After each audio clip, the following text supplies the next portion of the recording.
Good morning to all students, and now we will discuss about secant and tangent। दोस्तों, आज का topic ये है कि secant और tangent को हम एक्सप्लेन करेंगे। तो होता क्या है दोस्तों, सेकेंड जो है आपको किसी फिजिकल क्वांटिटी की एवरेज वैल्यू के बारे में एक्सप्लेन करेगा, जबकि टेंजेंट किसी भी फिजिकल क्वांटिटी के इंस्टेंट को बताएगा। जिस तरीके से एवरेज स्पीड है, इंस्टेंट स्पीड है, एवरेज एक्सीलरेशन है, इंस्टेंट एक्सीलरेशन है, एवरेज फोर्स है, इंस्टेंट फोर्स है। इसको एक्सप्लेन करने के लिए दोस्तों हम एक ग्राफ प्लॉट करते हैं। तो मैंने एक ग्राफ का अरेंज किया हुआ है, ठीक। इसमें एक कर्व को सेट किया हुआ है और इस कर्व पर मैंने 2 पॉइंट लेने हैं। Suppose point first and suppose point second. Point first का टेंजेंट दिस है, पॉइंट सेकंड का टेंजेंट दिस है। जो पॉइंट फर्स्ट है उसकी स्लोप θ1 है, पॉइंट 2 है उसकी स्लोप θ2 के अकॉर्डिंग है, ठीक। तो point first and point second instant को एक्सप्लेन करेगा। तो इस तरीके से आपका पॉइंट फर्स्ट जो है, ठीक, उसका टेंजेंट एक्सप्लेन करेगा किसी भी फिजिकल क्वांटिटी के इंस्टेंट को। पॉइंट जो सेकंड है उसका टेंजेंट एक्सप्लेन करेगा सेकंड पॉइंट पर एक अदर इंस्टेंट को। इस तरीके से हम कह सकते हैं कि जो ग्राफ है उसके 2 पॉइंट हैं, ठीक। ये दोनों पॉइंट डिफरेंट, ठीक, इंस्टेंट को एक्सप्लेन करेंगे। अब करना क्या है, मुझे सेकेंड का अरेंजमेंट करना है। तो जो फर्स्ट टेंजेंट है उसके पैरेलल में एक मैंने लाइन खींच दी, ठीक, और उसका एंगल मैंने जो है डिसाइड कर लिया, जो कि पैरेलल है θ1 के, ठीक। अगर मैं बात करता हूँ इस सेकेंड की, इसने कर्व को 2 जगह कट किया है, पॉइंट ए एंड बी।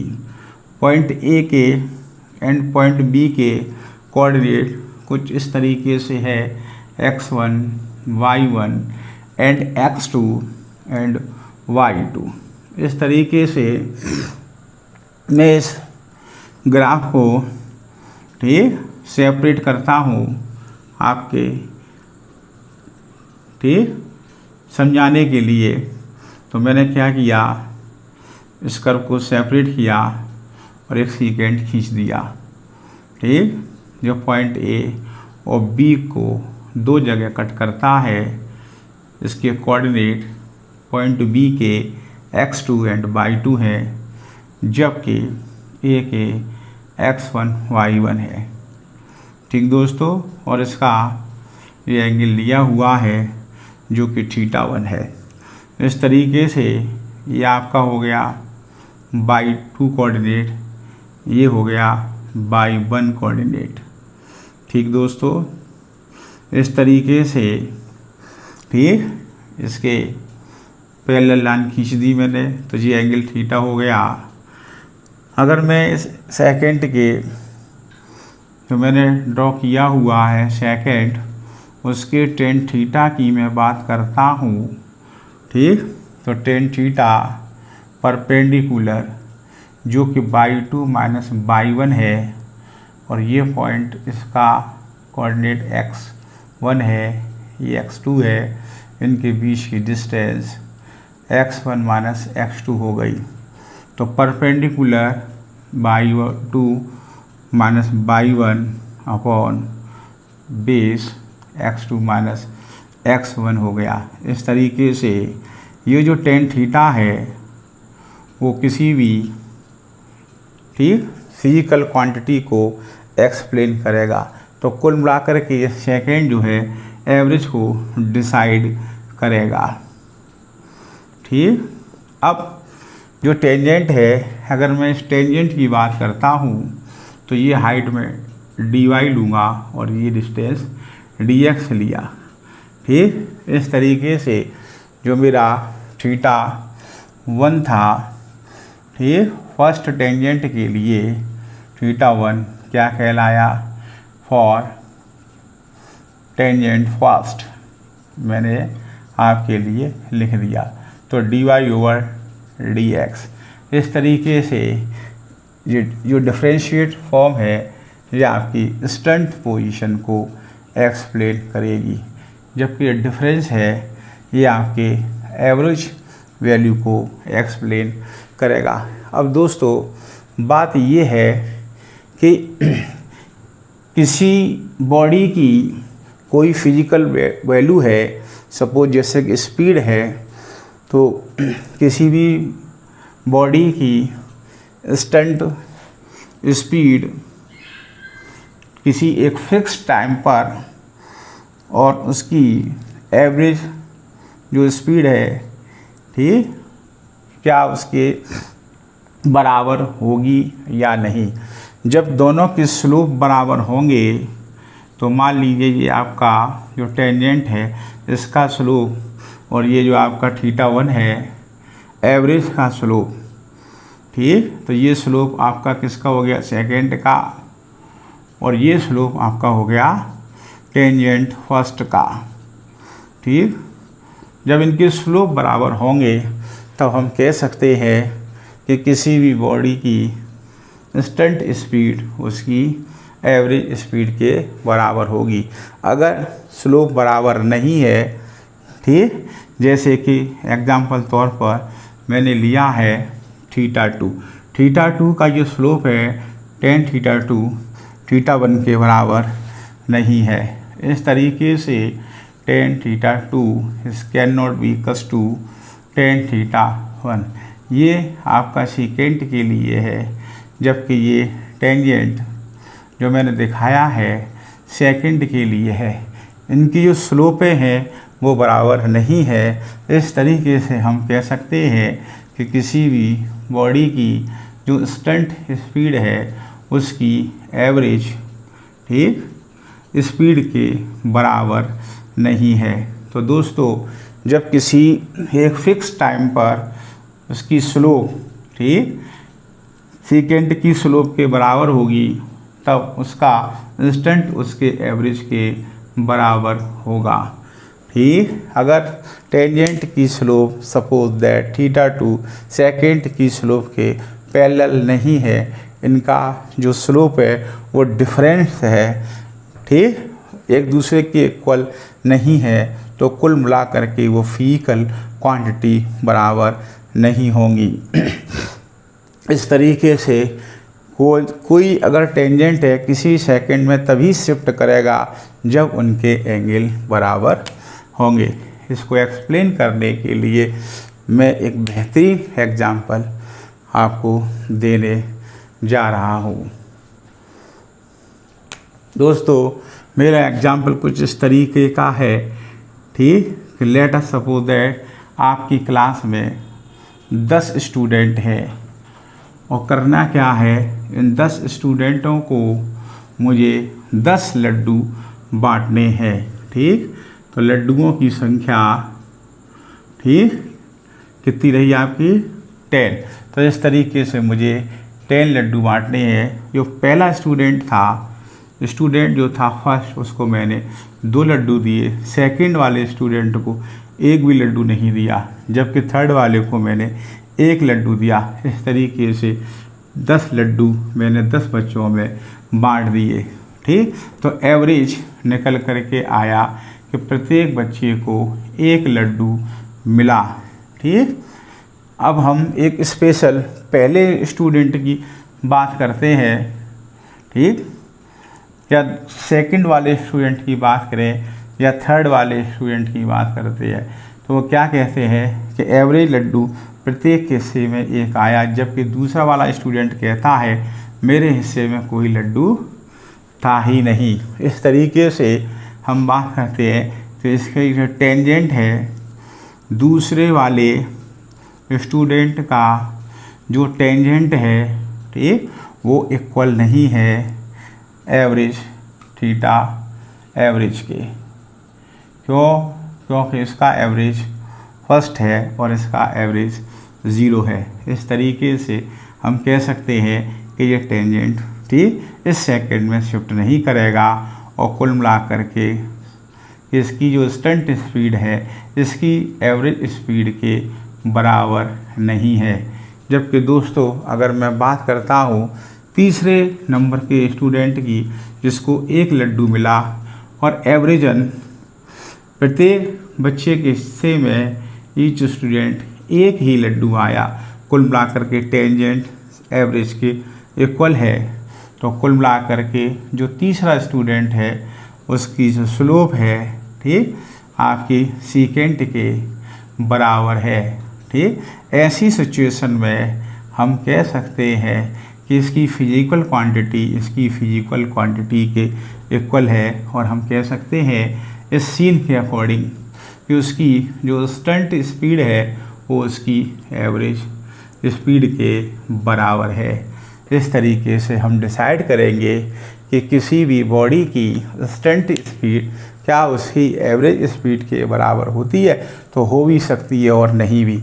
अगर उनके स्लोप बराबर हुए तो हम कह सकते हैं कि किसी भी बॉडी की इंस्टेंट स्पीड एवरेज स्पीड के बराबर है, और स्लोप अगर बराबर नहीं है तो हम कह सकते हैं कि उसकी इंस्टेंट स्पीड एवरेज स्पीड के बराबर नहीं है। तो कुल मिलाकर के हम फिगर में देखें जो आपका सेकेंड है उसकी स्लोप इस फर्स्ट टेंजेंट के पैरेलल है। कुल मिलाकर के जो टेन थीटा इस फर्स्ट टेंजेंट का है वही टेन थीटा 1 सेकेंड का है। तो कुल मिलाकर के फर्स्ट टेंजेंट की जो पोजीशन है इंस्टेंट स्पीड कह सकते हैं फिगर के अकॉर्डिंग, इंस्टेंट एसिलेशन कह सकते हैं, फोर्स सिस्टर्स कह सकते हैं, और सेकेंड के एवरेज के स्पीड एवरेज एसिलेशन एवरेज या फोर्स एवरेज के बराबर है 100%। जबकि जो सेकेंड वाला जो टेंजेंट है इसकी जो स्लोप है टेन थीटा 2 है जो कि एवरेज के बराबर नहीं है। तो हम कह सकते हैं कि सेकंड नंबर का जो टेंजेंट की स्लोप है एवरेज के बराबर नहीं है, और कुल मिला के सेकेंड वाली पोजीशन में स्टंट जो स्पीड है वो एवरेज के बराबर नहीं है, क्योंकि दोस्तों इनकी स्लोप डिफरेंट है। ये मैंने आपको एक बेहतरीन एग्जांपल दिया है।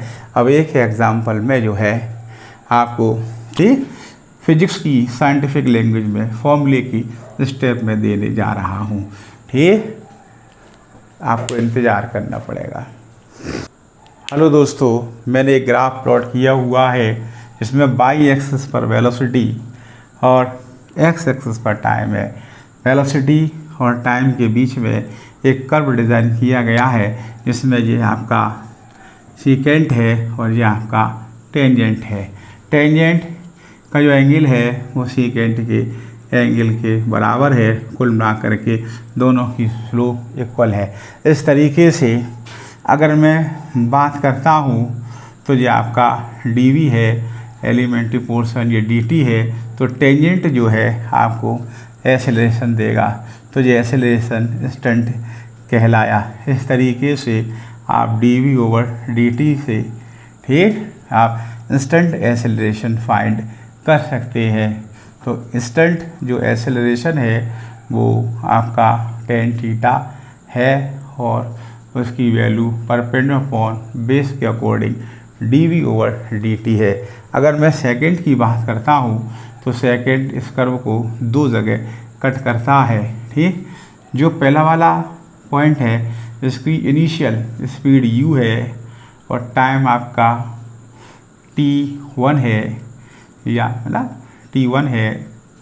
तो कुल मिला करके इसके कोऑर्डिनेट u, t1 हुए, जबकि जो b पॉइंट है इसका कोऑर्डिनेट आपका यो है v है फाइनल। तो कुल मिला के टाइम इसका सपोज t2 है। इस तरीके से मैंने जो है ये आपका टाइम t2 है तो इसके बेस का टाइम t2 माइनस t1 हुआ। अगर मैं सीकेंट की बात करता हूँ तो ये हमारा ए बी, ठीक, जो इस समय सेकेंड बना हुआ है, अगर मैं उसकी स्लोप की बात करता हूँ तो आपका स्लोप, ठीक, परपेंडिकुलर अपॉन बेस के अकॉर्डिंग, तो ये वाला जो सीन है v माइनस यू हुआ और बेस इसका t2 upon t2 minus t1 हुआ। तो परपेंडिकुलर अपॉन आपका इस तरीके से बेस हो गया जो कि tan थीटा के इक्वल है, और change in velocity upon time interval ये आपका एवरेज, ठीक, एक्सेलरेशन डिसाइड करेगा। इस तरीके से हम कह सकते हैं v equals to u plus a average into time t। इस तरीके से हमारा जो फर्स्ट फॉर्म है, फर्स्ट इक्वेशन ऑफ मोशन है v equals to u plus at आता है। अगर मैं यही स्टेप इस टेंजेंट से निकालता हूँ तब भी यही फॉर्मूला आएगा, क्योंकि जो टेंजेंट है उसकी स्लोप इस सेकेंड की स्लोप के बराबर है। तो कुल मिलाकर के इसका इंस्टेंट एक्सेलरेशन इसके एवरेज एक्सेलरेशन के इक्वल होगा। तो मैं बात करता हूँ इस स्टेप की, ठीक, तो instant acceleration dv over dt है, ठीक, और इस तरीके से मैं इसको इंटीग्रेट करने जा रहा हूँ। तो a dt उठा के मैंने इंटीग्रेट कर दिया, लिमिट लगा दी, initial speed v final v, initial u final v into dv। A आपका कांस्टेंट है, यहाँ स्लोप आपकी कांस्टेंट है, ठीक, जिसका इंटीग्रेट नहीं होगा, इंटीग्रेशन के अंदर dt है और यह की लिमिट हो गई। इस तरीके से मैं इसको जो सॉल्व करूँगा, ठीक है, तो क्या निकल के आएगा v minus u equals to a delta t। इस तरीके से मैंने फॉर्मूला प्राप्त कर लिया v equals to u plus a delta t। तो मैं कह सकता हूँ मैंने इस स्टंट से आपका एवरेज सीन निकाल लिया। इसमें जो a है वो एवरेज है। इस तरीके से मैंने बोला कि इस टेंजेंट की स्लोप सेकेंड के बराबर है। कुल मिला के इसकी जो फिजिकल क्वांटिटी है परपेंडिकुलर पर बेस के अकॉर्डिंग जो है वही एवरेज ही होगी। दोस्तों, मुझे उम्मीद है ये मेरा कॉन्सेप्ट क्लियर हुआ होगा। सपोज अगर इसकी स्लोप टेंजेंट की सेकेंड की स्लोप के बराबर नहीं है तो कुल मिलाकर के इंस्टेंट एक्सेलरेशन एवरेज एक्सेलरेशन के बराबर नहीं होगा।